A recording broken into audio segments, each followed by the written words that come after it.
Hey Andrew, C1D Paintball. Warzone Paintball is where this video is shot at. Kind of our lifetime members at this field, by the way. Okay, nice to mention, so I mentioned it. We are tire map. Okay, so done a few tire videos. I am getting more comfortable with it, and in particular, hey, I have played at this field a few times now. You just know what to do, even at a map and games that caters to a game style that's really not my thing. I'm learning. Like for instance, the east side is a lot different to spawn from the west side as far as what you can do. I'm more, my skill set, use the term loosely skill, see me playing. Skill isn't the word that pops into mind. My skill set, what I bring to the table, much more comfortable on the west side spawn. I tend to stay in the back a little bit, make call outs, do some long balling in there. And I work well with Connor, and who I always play with, and I've even played a few times with Charlie. It's a 5v6. We're short a guy, but we're feeling confident at least spawning on this side. Now, on a few occasions, I've actually gone up on the elevated road, which is kind of along the south side of the map.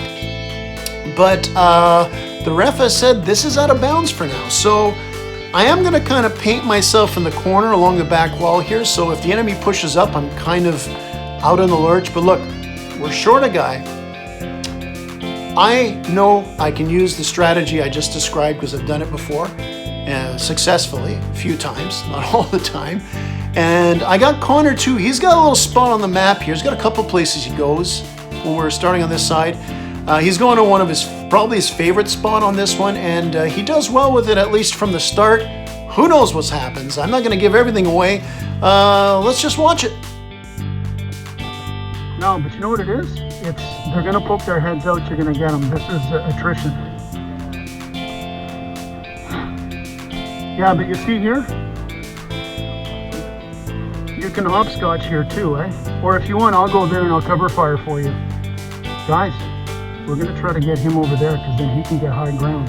Connor, I know you know where to go here.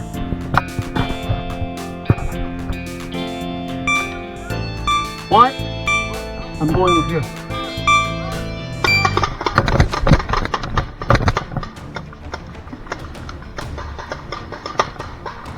Let it die out.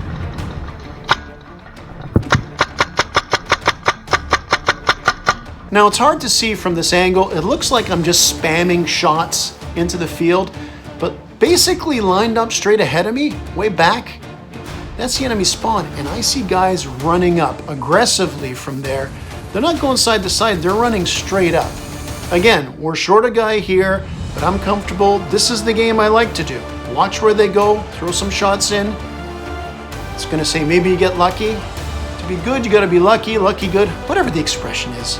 Insert the expression there to make it sound like I actually know what I'm talking about. I said sound, not prove I know what I'm talking about. Two vastly different things, those.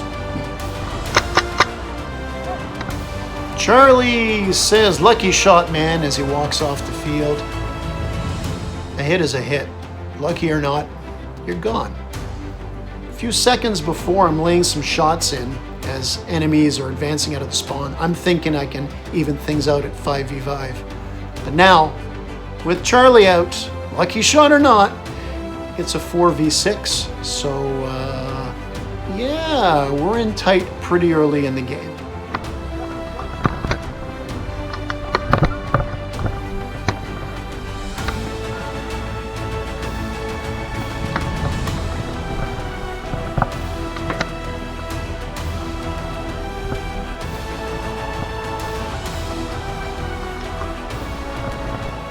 So I'm crouching down a bit now. Start of the game before Charlie was knocked out. You saw me poke my head, lay some shots in. Being a little more conservative here. I'm looking at the spot here that I'm looking out at a place I call the lookout. Be a good place to advance a teammate who I kind of talked about before that this might be a good spot for him to go up. So I'm eyeballing it here, but you know, in my head, it's easier for me to think he should go there. Poor guy in front of me, my teammate. Well, I got to cover him because if he has any chance of getting there, I got to cover him. Well, I'll just go out and say it. It's not an easy place to traverse to. But now that we're down by 2, might have to take a risk or two. I'm just maybe not the player to do it. It's easy when I play with the other guys like turns and lives, isn't it?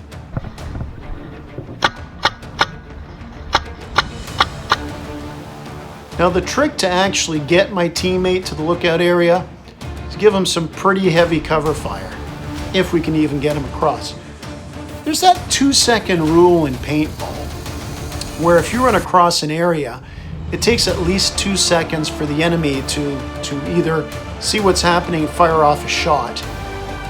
So if you've got more than 2 seconds of running to do, it gets risky. And he does have more than 2 seconds of running to do here.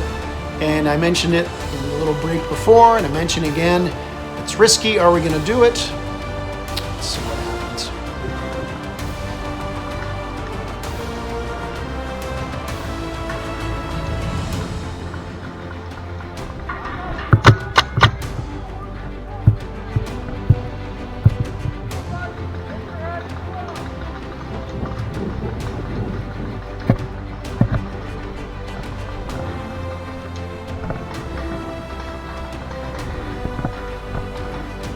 All right, for the third time I'm mentioning advancing a runner up to lookout. The runner, teammate I should say, there he is looking back to me like I have some sort of answer. He's got a question like, what do I do? I got no answer. Yeah, we're in tight. He ain't getting up there, at least anytime soon. Just wait him out.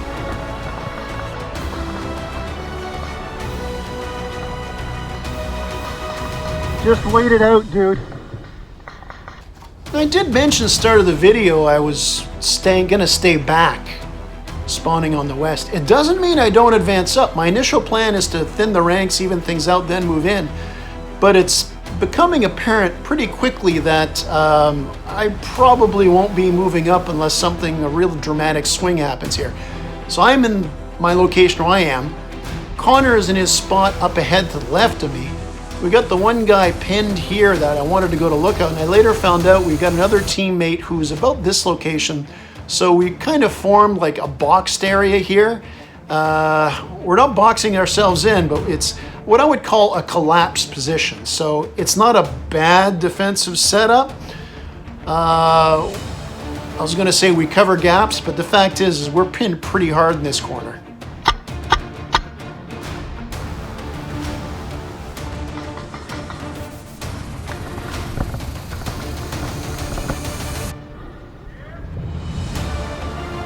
We lose another teammate, so it's basically they've got twice as many guys. We got 3, they got 6.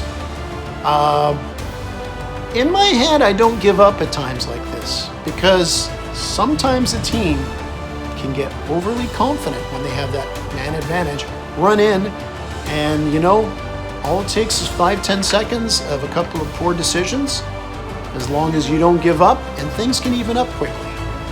Especially on a map like this, which is usually fast, quick games where split-second decisions make or break the game and turn it around just as quickly.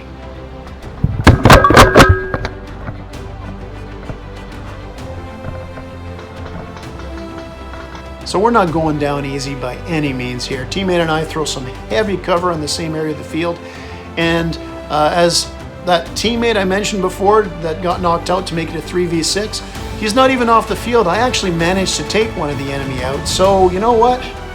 Chipping away, hoping for the best. Never know what happens.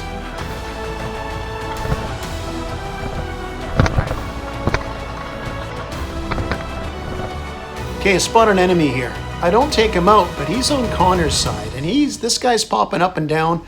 Connor knows his angles at that spot. Yeah, he's probably got a lot more markers aimed his direction that he's comfortable with, but again, this guy keeps popping up and down. We can close the gap even more quickly. Need a little luck, of course.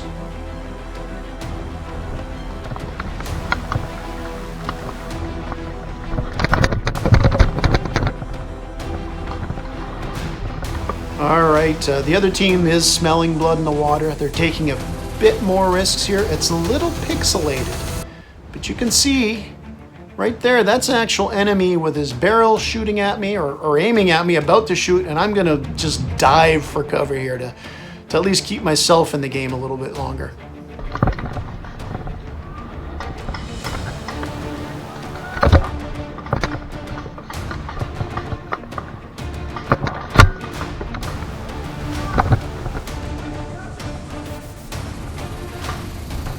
So Connor's calm in his spot here. He actually just took an enemy out, but now the enemy team is well aware of his position and that he's in a spot dangerous to them, so they're going to concentrate on taking him out.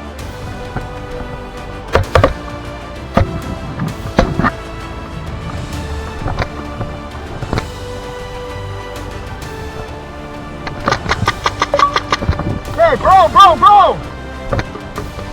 All right, time for Leroy Jenkins. Leroy Jenkins! There you go.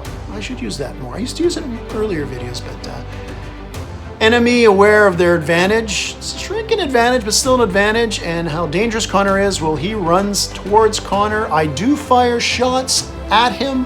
I do hit him, but he's been firing shots at the same time towards Connor. He's out, I got him.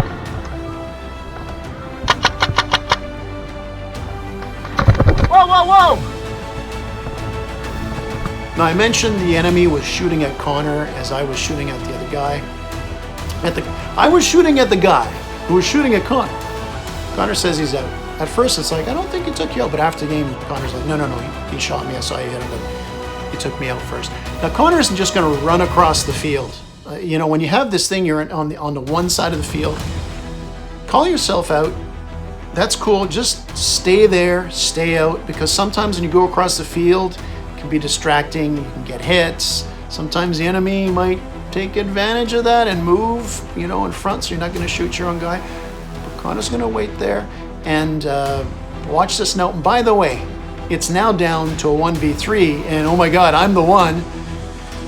If you're putting odds on this, you're picking up the line calling Vegas, do not put the money on me. I mean, if you thought about it, I'm flattered.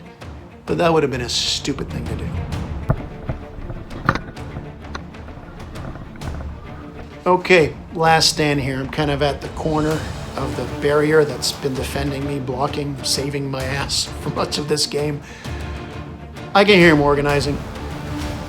It seems to be they're talking about a pinch, so they're going to come around both sides. Maybe if they don't time it right and one's a little bit ahead of the other, I can take one out, take the other one out, you know, do some tumble rolls, real ninja stuff here. But it's me we're talking about. They probably have to take about 20 seconds between advancing on both sides for that, so that's not likely going to happen. But, you know, there is one shred of hope in my mind at this point in time. So I mentioned I heard two enemies talking about pinching me out. Well, here's the third enemy. So his marker is going to go up, take some shots my way. I dive on the ground. That's it. You know what? I'm out. I call myself out. I didn't get hit, but you know what? Throwing the towel in. Nothing to be ashamed of. It's easy for me to say because I'm like trying to pump my own tires here. I'm cooked. I declare it. Hey man, I'm out. Done. Free. I'm frozen. Bye. Let's try again. You know, hey, can we move to a different part of the field because I'm done with tires. Yeah. So.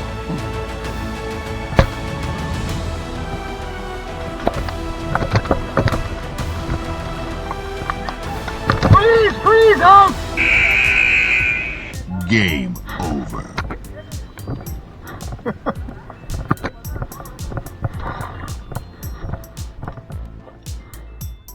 According to this, the video's over. So yeah, fun game. Charlie getting taken out early. Charlie is very good at suppressive fire. He does use magazines. He's mag-fed. The man is a god at laying suppressive fire in. He sees a target, especially when you're talking about tires where there's gaps everywhere. He will paint the front of that. So to lose him and the skill set he brings, well, we're already down a guy, that kind of threw it out the window there. Because with me calling out, Charlie's knack at suppression fire and Connor's knack at finding corners and picking guys off, the trio of us can work fairly well. And by the way, those two guys are way above me. I'm here on the trio and they're up here. But hey, right away, Charlie getting knocked out threw us on our heels. But that's what's great about paintball. There are games like this where we take two guys out to start it, then we run up and go. But he gets knocked out and it's all turnaround. What I'm trying to say, and for those experienced paintball players out there, yeah, just like I played at the same indoor field, and I've been playing at the same indoor field for many years, and certain aspects of the field don't change. They change little things in that. This outdoor field too, although they change little things with it, people, oh, you must get bored playing the same maps over and over again. I haven't played these ones too much. And you can play the same ones over and over again every day. Little variables change things and throw a curveball at it, whether you're having a good or bad day. Who knows? It's always a good adventure out there. It's always fun because you never know what's going to happen. And although it was very clear from this one, unless a miracle happened, we're going to lose this one. But hey, that's why you say, let's play another one. And even if you lose the other one, you say, at the end of the day, it's only a game.